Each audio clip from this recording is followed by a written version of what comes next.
Matthew 9. Jesus stepped into a boat, crossed over, and came to his own town. Some men brought to him a paralyzed man, lying on a mat.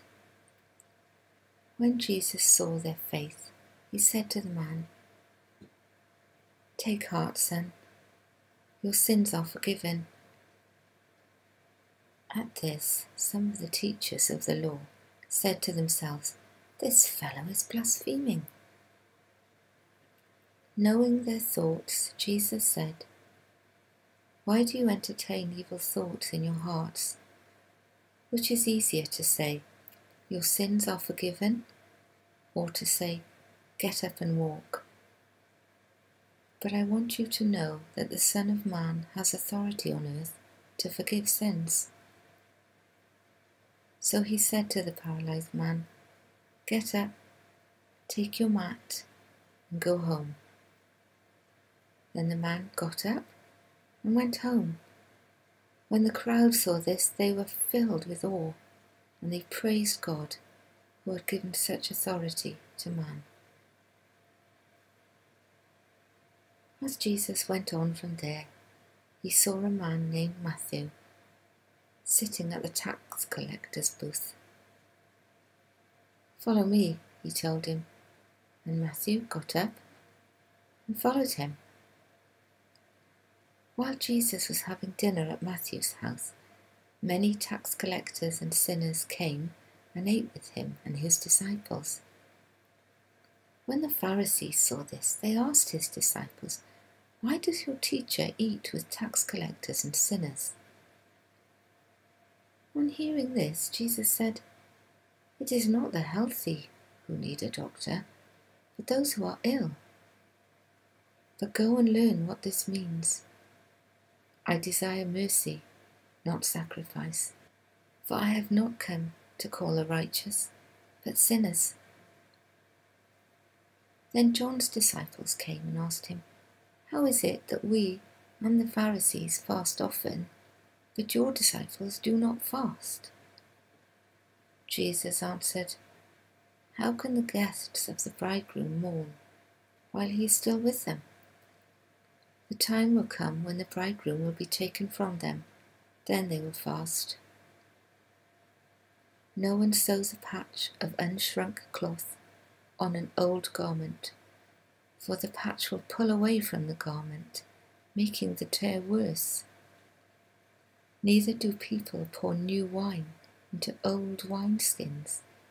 If they do, the skins will burst, the wine will run out, and the wineskins will be ruined. No, they pour new wine into new wineskins, and both are preserved." While he was saying this, a synagogue leader came and knelt before him and said, "My daughter has just died, but come and put your hand on her, and she will live." Jesus got up and went with him, and so did his disciples. Just then a woman who had been subject to bleeding for 12 years came up behind him and touched the edge of his cloak. She said to herself, "If I only touch his cloak, I will be healed." Jesus turned and saw her.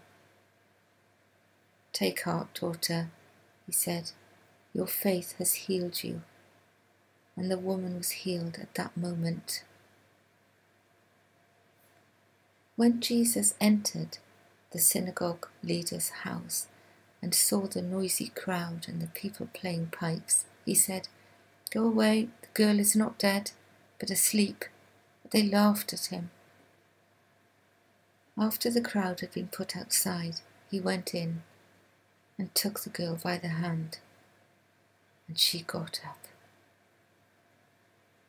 News of this spread through all that region. As Jesus went on from there, 2 blind men followed him, calling out, "Have mercy on us, Son of David." When he had gone indoors, the blind men came in to him, and he asked them, "Do you believe that I am able to do this?" "Yes, Lord," they replied. Then he touched their eyes and said, according to your faith, let it be done to you. And their sight was restored. Jesus warned them sternly, see that no one knows about this. But they went out and spread the news about him all over that region. While they were going out, a man who was demon-possessed and could not talk was brought to Jesus. And when the demon was driven out, the man who had been mute spoke. The crowd was amazed and said, nothing like this has ever been seen in Israel. But the Pharisees said, it is by the prince of demons that he drives out demons. Jesus went through all the towns and villages, teaching in their synagogues, proclaiming the good news of the kingdom, and healing every disease and illness. When he saw the crowds, he had compassion on them, because they were harassed and helpless, like sheep without a shepherd. Then he said to his disciples, the harvest is plentiful, but the workers are few.